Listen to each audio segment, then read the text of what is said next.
কিছুদিন আগেই সোনিয়ার সঙ্গে সৌভিকের বিয়ে হয়। বিয়ের পর শাশুড়ি মা, ননদ এবং স্বামীকে নিয়ে সোনিয়া সংসার করতে শুরু করে। কিছুদিনের মধ্যেই সোনিয়ার শাশুড়ি মা রচনা দেবী কয়েকদিনের জন্য নিজেদের গ্রামের বাড়িতে বেড়াতে যায়। এদিকে সোনিয়ার ননদ সুমি বৌদিকে বলে, বৌদি, কালকে আমার জন্মদিনে আমি কিন্তু অনেক বন্ধু বান্ধবকে বাড়িতে নিমন্ত্রণ করেছি। তুমি কিন্তু সবার জন্য ভালো ভালো রান্না বান্না করে রাখবে। এত ভালো ভালো খাবার রান্না করবে যে সবাই যেন তোমার প্রশংসা করতে থাকে। আমার বান্ধবীদের বাড়িতে গেলে ওরা কিন্তু আমাকে খুব ভালো করে আদর আপ্যায়ন করে, তাই তোমাকেও কিন্তু খুব ভালো করে ওদেরকে আপ্যায়ন করতে হবে। তুমি নিশ্চিন্তে থাকো, আমি সবার জন্য খুব ভালোভাবে রান্না করে দেব। তোমার জন্মদিন বলে কথা, আমি ভালো রান্না না করে থাকতে পারি? আমি কালকেই বাজারে গিয়ে মশলাপাতি আর যা যা লাগবে কিনে নিয়ে আসবো। কিন্তু পরের দিন সুমির বান্ধবীরা যখন তার বাড়িতে আসে, তখন সোনিয়া সবাইকে নানান রকম সবজি দেওয়া খিচুড়ি এবং বেগুন ভাজা পরিবেশন করে। লাঞ্চে এরকম খিচুড়ি দেখে সুমি ভীষণ পরিমাণে অবাক হয়। বৌদি, তোমাকে আমি ভালো ভালো রান্না করতে বলেছিলাম, কিন্তু তুমি আজকে খিচুড়ি রান্না করেছো কেন? আমার বান্ধবীরা আমার জন্মদিনে এসে খিচুড়ি খাবে? পোলাও, বিরিয়ানি, ফ্রাইড রাইস এসব কোথায়? তুমি কিছু না পারলে অ্যাটলিস্ট মাংস আর ভাত রান্না করতে পারতে। তুমি যদি খিচুড়ি রান্না করবে জানতাম, আমি আমার বান্ধবীদেরকে নিয়ে তাহলে রেস্টুরেন্টে খেতে যেতাম। তুমি শুধু শুধু আমার মান সম্মান নষ্ট করলে। এখন তো বর্ষাকাল পড়ে গেছে, মাঝে মধ্যে বৃষ্টি হচ্ছে, তাই ভাবলাম তোমাদের সবার জন্য খিচুড়ি বানাই। বৃষ্টির মধ্যে খিচুড়ি খেতে খুব ভালো লাগবে। আমার হাতের খিচুড়িটা একবার খেয়ে দেখো তো, আমি খুব সুস্বাদু খিচুড়ি বানাতে পারি। রাখো তো তোমার খিচুড়ি, খিচুড়ি আবার টেস্টি। থাক, আমি অনলাইনে খাবার অর্ডার করে নেব। ঠিক তখনই আকাশ কালো করে প্রচন্ড ঝড় বৃষ্টি নেমে আসে। তাই এরকম বৃষ্টিপাতের মধ্যে সুমি অনলাইনে কোনো রেস্টুরেন্ট থেকেই খাবার অর্ডার করতে পারে না। তোরা একটু অপেক্ষা কর, বৃষ্টিটা থেমে গেলে আবার ডেলিভারি সিস্টেম চালু হয়ে যাবে। তোদেরকে এভাবে খিচুড়ি খাওয়াতে আমার কেমন যেন লাগছে। ছাড় সুমি, কিছু করার নেই। কখন অনলাইন ডেলিভারি সিস্টেম চালু হবে সেই আশায় আমরা বসে থাকবো? বৃষ্টি থেমে গেলে আমাদেরকে তো বাড়ি চলে যেতে হবে। আমরা না হয় তোর বৌদির বানানো খিচুড়ি খেয়ে নিচ্ছি, কিছু তো করার নেই। এই বলে সুমির বান্ধবীরা কোনো রকমে সেই খিচুড়ি খেয়ে বাড়িতে ফিরে যায়। কিন্তু সুমি বৌদির উপর ভীষণ পরিমাণে রেগে থাকে। আসলে সোনিয়া ভালো রান্নাবান্না করতে পারলেও সে জীবনে কোনোদিন অতিথিদের জন্য ভালো খাবার রান্নাবান্না করতো না। যাক বাবা, বাঁচা গেছে। নিজের বাড়ির লোকেদের জন্য রান্না করব মানা যায়, কিন্তু এসব বাইরের লোকেদের জন্য আমি মোটেও রান্না করতে পারবো না। অতজন লোকের জন্য ফ্রাইড রাইস, বিরিয়ানি, পোলাও বানাতে কষ্ট হয় না বুঝি? তার উপর সবাই গাদা গাদা করে খেয়ে চলে যাবে আর আমি নিজেই কিছু খেতে পাবো না। এভাবেই দেখতে দেখতে কিছুদিন কাটে। একদিন সোনিয়া রান্নাঘরে গিয়ে পোলাও, চিকেন কষা, চিকেন কাবাব ইত্যাদি রান্না করে। এমন সময় সোনিয়াদের প্রতিবেশী অপর্ণা দেবী ছাদে উঠে পোলাওয়ের খুব সুন্দর সুগন্ধ পায়। আসলে অপর্ণা দেবী বড্ড পেটুক প্রকৃতির ছিল, তাই পোলাওয়ের গন্ধ পেয়ে সে তখনই সোনিয়ার শ্বশুর বাড়িতে চলে আসে। কিন্তু সোনিয়ার শাশুড়ি মা রচনা দেবী মোটেই তাকে পছন্দ করে না। তবুও অপর্ণা দেবী দুপুরবেলা খাবার খাওয়ার লোভে সেখানে বসে ঘন্টার পর ঘন্টা সবার সঙ্গে গল্প করতে থাকে, যা দেখে রচনা দেবী ভালোভাবে বুঝতে পারে সে শুধুমাত্র পোলাও খাওয়ার লোভে পড়ে সেখানে এসেছে। এভাবেই অনেকক্ষণ কেটে যাওয়ার পরও অপর্ণা দেবী বাড়িতে না যাওয়ায় রচনা দেবী শেষমেশ বলে, অপর্ণা, এবার তাহলে তুই আয়, আমাদের দুপুরে খাওয়ার সময় হয়ে গেছে। তোর বৌমাও নিশ্চয়ই তোর জন্য ভাত বেড়ে অপেক্ষা করছে। আবার অন্য কোনো সময় গল্প করব, কেমন? ঠিক তখনই সোনিয়া সেখানে এক প্লেট খিচুড়ি নিয়ে আসে আর সেই খিচুড়ি অপর্ণা দেবীর সামনে রেখে দিয়ে বলে, মাসিমা, আপনি দুপুরবেলা আমাদের বাড়িতে এসে শুধু মুখে বাড়ি ফিরে যাবেন? তার থেকে ভালো আপনি খিচুড়িটা খেয়ে যান। আমাদের বাড়িতে আজকে খিচুড়ি রান্না হয়েছে, অনেকটা বেলা হয়ে গেছে, নিন, খেয়ে নিন। এমন সময় সেই খিচুড়ি দেখে অপর্ণা দেবী মনে মনে খুবই দুঃখ পায়। কিন্তু বৌমা, আমি তো পোলাও রান্নার গন্ধ পেয়েছি। তুমি আমাকে খিচুড়ি খেতে দিচ্ছ যে? তুমি খিচুড়ির বদলে আমাকে বেশি করে পোলাও এনে দাও। আসলে তোমাদের বাড়িতে বরাবরই পোলাওটা খুব ভালো রান্না হয়। না না মাসিমা, আপনি ভুল ভাবছেন। আমি খিচুড়িটাকে পোলাওয়ের মতো করে রান্না করি, তাই এত ভালো গন্ধ বেরোয়। আপনি খেয়ে দেখুন, খিচুড়ি খাওয়ার পর আপনার মনে হবে আপনি পোলাও খাচ্ছেন। সোনিয়ার কথা শুনে অপর্ণা দেবীর কিছু করার থাকে না। সে বাধ্য হয়ে খিচুড়ি খেয়ে বাড়ি ফিরে যায়। এমন সময় সোনিয়ার উপস্থিত বুদ্ধি দেখে তার শাশুড়ি মা খুবই খুশি হয়ে বৌমার প্রশংসা করে। দেখতে দেখতে এভাবেই কিছুক্ষণ কাটে। আর সেদিনই রচনা দেবীর বোন স্বপ্না দেবী ফোন করে বলে, কিরে দিদি, কেমন আছিস? অনেকদিন ধরে খোঁজ খবর পাওয়া যায় না। ভাবছি কয়েকদিনের জন্য তোদের বাড়িতে ঘুরতে যাব। অনেকদিন তোর সঙ্গে দেখা হয়নি, আর আমার একা একা বাড়িতে থাকতেও ভালো লাগে না। হ্যাঁ, সেও আবার বলতে হবে। তুই কালকেই আমাদের বাড়িতে চলে আয়। এখন আমার বাড়িতে বৌমা আছে, আমারও ঝাড়া হাত পা। তুই এলে আমরা দুজনে ঘুরবো। তবে আসার সময় তোর দুই বৌমাকেও কিন্তু অবশ্যই নিয়ে আসবি। এই কথা শুনে স্বপ্না দেবী খুবই খুশি হয়। পরের দিনই স্বপ্না দেবী তার দুই বৌমা প্রীতি এবং পূজাকে নিয়ে রচনা দেবীর বাড়িতে এসে হাজির হয়। বৌমা, আমার বোন আর বোনের বৌমারা অনেকদিন বাদে আমাদের বাড়িতে বেড়াতে এসেছে। ওদের যেন খাওয়ার কোনো ত্রুটি না থাকে। তুমি তো খুব ভালো পোলাও, চিকেন কষা, বিরিয়ানি রান্না করতে পারো। যে কদিন ওরা থাকবে তুমি প্রত্যেক দিনই পোলাও, বিরিয়ানি রান্না করবে, কেমন? শাশুড়ি মায়ের কথা শুনে সোনিয়া বড্ড বিপদে পড়ে, কারণ অতিথিদের জন্য ফালতু পরিশ্রম করতে তার একদমই ভালো লাগে না। তাই সে মনে মনে ভাবে, আমাকে কিছু একটা তো বুদ্ধি বার করতেই হবে, যাতে আমি কারোর কাছে খারাপ না হই। অতিথিদের জন্য এক্সট্রা খাটনি করে পোলাও, বিরিয়ানি রান্না করা আমার দ্বারা হবে না। আমি বরং সবার জন্য সবজি দিয়ে খিচুড়ি বানিয়ে দেব। এই ভেবে সোনিয়া সবজি দিয়ে ভুনা খিচুড়ি রান্না করে সবাইকে খেতে দেয়। তোমাকে আমি পোলাও কিংবা বিরিয়ানি রান্না করতে বলেছিলাম, তাহলে তুমি কেন শুধু শুধু খিচুড়ি রান্না করেছো? আমার বোনেরা অনেকদিন বাদে বাড়িতে এসে খিচুড়ি খাবে। শুধু আমার বোন নয়, বোনের দুই বৌমাও আমাদের বাড়িতে এসেছে। আমি দুপুরবেলা ওদের লাঞ্চে খিচুড়ি খেতে দিতে পারবো না। আমি একবার তোমার খিচুড়ি নিয়ে প্রশংসা করেছিলাম, মানে এই নয় যে তুমি প্রত্যেকদিন অতিথিদের খিচুড়ি রান্না করে খাওয়াবে। মাসিমা, আপনার বৌমা মনে হয় আমাদের পছন্দ করে না, তাই হয়তো আমাদেরকে খিচুড়ি রান্না করে খাওয়াচ্ছে। আমরা আজকেই বাড়ি চলে যাব।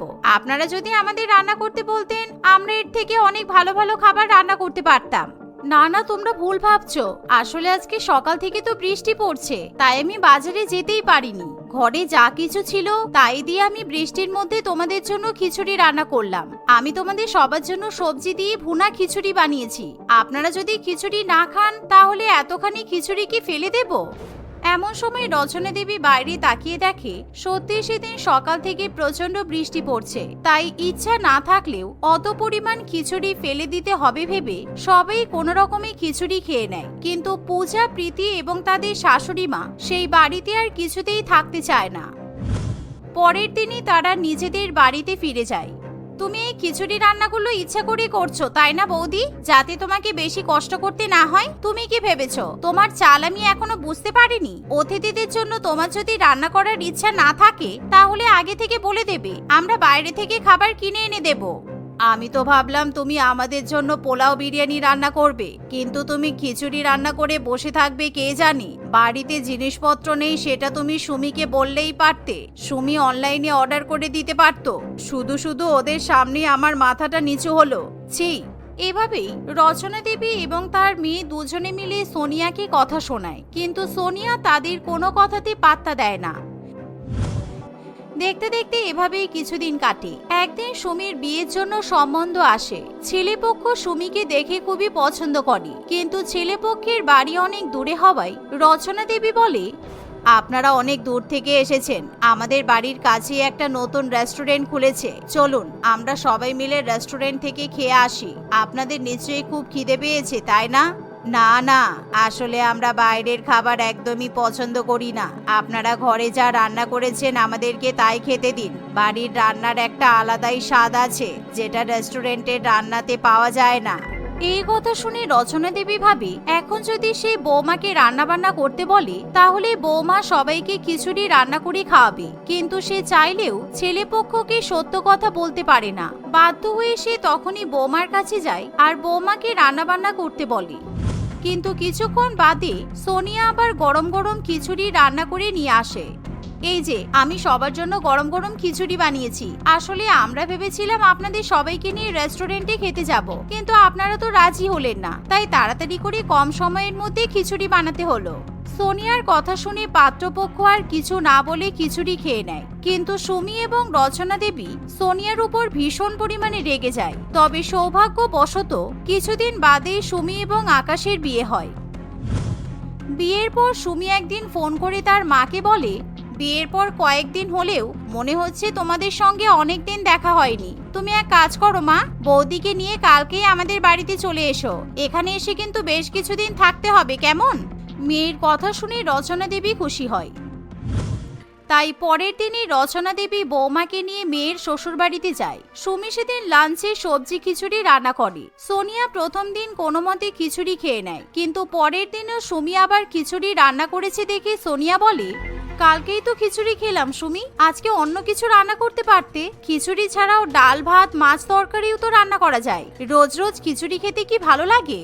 আসলে বৌদি, আমরা যেই চালটা খাই কয়েকদিন ধরে বাজারে সেই চালটা পাওয়া যাচ্ছে না। বাইরে বৃষ্টির জন্য সেই চালটা আমদানি হচ্ছে না, তাই বাধ্য হয়ে চালের সঙ্গে ডাল মিশিয়ে খিচুড়ি বানিয়ে খাচ্ছি। কেন, তোমার তো খিচুড়ি খেতে খুব ভালো লাগে। তোমার হাতের খিচুড়ি আমরা কতবার খেয়েছি। আমার হাতের খিচুড়ি তুমি তো শুধু দুদিন ধরে খাচ্ছ। হ্যাঁ, আমারও খিচুড়ি খেতে কোনো অসুবিধা হচ্ছে না, তোমারও অসুবিধা হওয়ার কথা নয় বৌমা। তুমিও তো খিচুড়ি খেতে ভালোবাসো, আর আমাদের বাড়ির অতিথিদের সবসময় তুমি খিচুড়ি খাইয়ে থাকো। এতটা খিচুড়ি এখন তুমি না খেলে বেকার বেকার খিচুড়িগুলো নষ্ট হবে। ননদ এবং শাশুড়ি মায়ের মুখে এরকম কথা শুনে সোনিয়া কোনো মতে খিচুড়ি খেয়ে নেয়। এভাবে সুমি প্রত্যেক দিনই মা এবং বৌদির জন্য খিচুড়ি রান্না করতে থাকে, কিন্তু প্রত্যেক দিন খিচুড়ি খেতে সোনিয়ার আর ভালো লাগে না। তাই শেষ পর্যন্ত বাধ্য হয়ে সোনিয়া বলে, আমি বুঝতে পেরেছি আপনারা কেন আমার সঙ্গে এরকম করছেন। আমি অতিথিদের খিচুড়ি রান্না করে খাইয়েছি বলে আপনারাও আমাকে খিচুড়ি খাওয়াচ্ছেন। আমার আর খিচুড়ি খেতে একদম ভালো লাগছে না। আমি কথা দিচ্ছি, আমি আর জীবনে কোনোদিনও অতিথিদের খিচুড়ি রান্না করে খাওয়াবো না। আমি এখন বুঝতে পারছি কারোর বাড়িতে অতিথি হয়ে এলে শুধুমাত্র খিচুড়ি খেতে হলে কেমন লাগে। তোমরা আমাকে ক্ষমা করে দাও। এভাবে সোনিয়া নিজের ভুল বুঝতে পারে। তাই বাড়ি ফিরে যাওয়ার পর সোনিয়া আর কখনো অতিথিদের জন্য খিচুড়ি রান্না করে না। বাড়িতে অতিথি এলে সোনিয়া সবার জন্যই পোলাও, বিরিয়ানি জাতীয় ভালো ভালো খাবার রান্না করে। ফুলবাগান হাইরোডের পাশে একটি ধনী লোকেদের কলোনি গড়ে উঠেছিল, আর সেখানে দিনের পর দিন এক এক করে বড়লোক ধনী ব্যবসায়ীরা তাদের ঘরবাড়ি তৈরি করছিল। সেখানে গেলে একের পর এক সুন্দর সুন্দর ডিজাইন করা বাড়ি দেখা যেত। কেউ সেখানে এলে জায়গাটির নাম না করে থাকতেই পারত না। সেখানে সবার বাড়ি সুন্দর হলেও মেন গেটের পাশে সুকুমার বাবুর একটি বাড়ির জন্য সকলেই খুব বিরক্তি প্রকাশ করত। প্রতিদিন সেটা নিয়ে সকল প্রতিবেশীরা আলোচনা করত। শুনেছো বাসিদি, এখানকার সবকিছুই ঠিক আছে, এখানে কেউ এলে জায়গাটির সুনাম করে, কিন্তু এই সুকুমারের বাড়িটার জন্য আমাদের বদনাম হচ্ছে। আর বলো না, ওই লোকটা যেমন তেমনই ওর বউটা। আমার হাজবেন্ড কত করে বলল যে প্রয়োজনে কিছু টাকা নিয়ে ওই বাড়িটা ছেড়ে দাও, কিন্তু না, সেই একই কথা। আমরা কোথায় যাব, কি করব, দূর, ওদেরকে আর বলতেই ইচ্ছা করে না। আরে এত তেল মাখাতে যাবে কেন? ওদেরকে জ্বালাতন করো না, দেখবে নিজে থেকে ছেড়ে চলে যাবে। তুমি কি বলছো? ভাবছো আমি ট্রাই করিনি? আমরা অনেক ট্রাই করেছি, এমনকি লোক দিয়ে ওদের ভাঙা ছাদের ওপর থেকে নোংরা ময়লা ওদের বাড়ির ভেতরে ফেলেছি, কিন্তু তাতেও কোনো উপকার হয়নি, বুঝেছো? তাহলে আর কি করা যাবে? ওসব বাদ দাও, দেখা যাক অন্য কিছু করা যায় কিনা। সুকুমারের বাড়ি তাদের কলোনির ঠিক সামনের দিকটাতে ছিল, আর সেটা খুবই জরাজীর্ণ অবস্থায় ছিল। বাড়িতে না ছিল একটি ভালো দরজা, আর নাইবা ছিল জানালা। বাড়িটি পুরানো হওয়ায় দেওয়ালের ইট এবং ছাদ ভেঙে পড়েছিল। আর সেই ভাঙা ঘরেই সুকুমার, তার স্ত্রী নীলিমা এবং তার এক মেয়ে দীপশিকার সঙ্গে বাস করত। সুকুমার পেশায় একজন হকার ছিল। সে ক্লিপ, চিরুনি, সেপটিপিন এবং আরো নানান জিনিসপত্র নিয়ে রাস্তায় ঘুরে বেরিয়ে সেগুলোকে বিক্রি করত। এটা করে সুকুমারের দুবেলা খাবার জুটলেও বাকি অন্য কিছু সে করতে পারত না। এমনকি তার বাড়ির কেউ অসুস্থ হলেও তাকে ধার দেনা করতে হতো। এমনই সেদিন তারা সবাই ঘরের মধ্যেই ছিল। ঠিক তখনই তাদের ছাদের উপর থেকে কিছুটা বালি সিমেন্ট খসে পড়ে যায়। দেখো, নিজের চোখেই দেখো, প্রতিদিন ছাদ এরকম ভেঙে ভেঙে পড়ছে। এখন তোমাকে সারানোর কথা বললে তুমি শুনতেও পাবে না। সামনেই বর্ষাকাল আসছে, বর্ষার জল পেয়ে পেয়ে ছাদ যখন ভেঙে যাবে, আমরা তো চাপা পড়ে মরে যাব। এখন আমি বা কি করব বলো? ছাদ ভেঙে গেছে, তাতে আমারই বা কি দোষ? আমার কাছে টাকা থাকলে আমি কি ছাদটা ঠিক করতাম না? হ্যাঁ গো, আমিও সেটা জানি, কিন্তু কি করব বলো? বাচ্চাটাকে নিয়ে এই ভাঙা ছাদের নিচে থাকি, সব সময় ভয় হয় কোন মুহূর্তে ভেঙে না মাথায় পড়ে যায়। নীলিমার কথা শুনে সুকুমার কি করবে বুঝতে পারছিল না। একদিকে তার ব্যবসাও ঠিকমতো চলছিল না। এভাবেই সময় কাটতে থাকে। দেখতে দেখতে বর্ষাকাল চলে এলে রীতিমতো তাদের ছাদ থেকে জল পড়তে শুরু করে। নীলিমা যেমন তেমন করে জল পড়া জায়গাগুলিতে গামলা, বালতি এবং নানান রকমের পাত্র বসিয়েই কাটাচ্ছিল। একদিন, না, এভাবে চললে হবে না, আমাকে যেমন হোক করে ছাদটা মেরামত করতেই হবে। আমি বরং কাল থেকে গ্রামের ভিতরে স্টেশনারি বিক্রি না করে রোড সিগন্যালে বিক্রি করব। শুনেছি ওখানে সিগন্যালে গাড়ি দাঁড়ালে অনেক বেচা বিক্রি হয়, আর তাহলে আমার চিন্তাও থাকবে না। তখনও প্রচন্ড বৃষ্টি হচ্ছিল, আর সুকুমার সেই বৃষ্টিতে তার বাড়ির অবস্থা দেখে মনে মনে এসবই চিন্তা ভাবনা করছিল। ঠিক তখনই সেখানে অর্ধেক ভেজা অবস্থায় তাদের পাশের বাড়ির বাসি দেবী সেখানে আসে। ও বাবারে, পুরো তো ভিজেই গেলাম। যাক, তোমাদের বাড়ির মধ্যে ঢুকে পড়েছি যখন, মাথায় আর বৃষ্টি পড়বে না। কিন্তু এ কি, এখানে এসেও তো দেখছি রেহাই নেই। তোমাদের বাড়ির ভেতরে সব জায়গা থেকেই তো জল পড়ছে। আর কি করব বলুন দিদি, বাড়ির ছাদটা নষ্ট হয়ে গেছে, জল তো পড়বেই। ছাদটা ঠিক না করলে এই প্রচন্ড বৃষ্টিতে জল পড়া কিভাবে বন্ধ করব বলুন? হ্যাঁ, সে জানি, এতে তোমার কোনোই দোষ নেই। দোষ তো সুকুমারের। ওকে কতবার বলেছি আমাদেরকে বাড়িটা বিক্রি করে দিয়ে এখান থেকে চলে যাও, তাহলে তোমাদের আর কোনো সমস্যাও থাকতো না। চলে কোথায় যাব বলুন? ভাঙা হোক সেও ভালো, নিজেরই বাসা। এটা তো আপনি জানেনই, নিজের বাড়ি থেকে কেউ আমাদের বের করে দিতেও পারবে না। আর এই ভাঙা বাড়িটা বিক্রি করে অতটাও টাকা হবে না যে আমরা নতুন বাড়ি করতে পারবো। ও, তাহলে সোজা আঙুলে ঘি উঠবে না, আমাকে আঙুল বেঁকাতেই হবে। আচ্ছা ঠিক আছে, তবে তোমরা বৃষ্টির জলে ভেজো, আমি আসছি।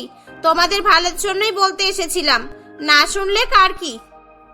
এই বলে প্রতিবেশীটি সেখান থেকে চলে যায়। সুকুমার তার সিদ্ধান্ত অনুযায়ী পরের দিন থেকে রোড সিগন্যালে স্টেশনারি জিনিসপত্র বিক্রি করতে চলে যায়। সিগন্যাল লাল হয়ে গেলে সে দাঁড়িয়ে থাকা গাড়ির কাছে গিয়ে রাস্তার লোকগুলোকে তার স্টেশনারি জিনিসের কথা বলতে থাকে। দাদা, বাড়ির বাচ্চাদের জন্য ক্লিপ ফিতা নিয়ে যান না, আমার কাছে আরো অনেক নতুন কিছু আছে, দেখুন না দেখুন। না, আমার ক্লিপ ফিতা লাগবে না, কারণ আমার বাড়িতে কোনো বাচ্চা নেই। তবে একটা গ্যাস লাইটার দিতে পারো, যদি কম দামে হয় আর কি। হ্যাঁ হ্যাঁ, নিন না, মাত্র 10 টাকাতেই দিয়ে দেব। এই যে দাদা, আমাকে একটা নেল কাটার দিন তো, আর তাড়াতাড়ি দেবেন, এক্ষুনি সিগন্যাল ছেড়ে দেবে। মেয়েটির কথা শুনে সুকুমার তাড়াতাড়ি করে নেল কাটারটি দিয়ে দেয়। মেয়েটি সুকুমারকে টাকা দিতে যাবে কি, ঠিক তখনই সিগন্যাল গ্রিন হয়ে যায়। সমস্ত গাড়ি চলতে শুরু করে। তখন সুকুমার তার টাকা নেওয়ার জন্য গাড়িটির পিছনে দৌড়াতে থাকে, কিন্তু পিছন থেকে একটি গাড়ি এসে তাকে ধাক্কা মেরে দিয়ে চলে যায়। সে সেখানেই মারা যায়। তখন পাশেরই একটি হকার ব্যাপারটি লক্ষ্য করে সুকুমারের বাড়িতে খবর দেয়। হে ঈশ্বর, এ আমাদের কি হয়ে গেল? তুমি আমাদের শেষ সম্বলটুকুও কেড়ে নিলে। আমরা কমেই খুশি ছিলাম, অন্তত দুবেলা খেতে পেতাম, আর এখন বাঁচবো কিভাবে? এই বাচ্চাটাকে নিয়ে ওই ভাঙা ছাদের নিচে আমি কিভাবে দিন কাটাবো? নীলিমা সেদিন এভাবেই কান্নাকাটি করতে থাকে।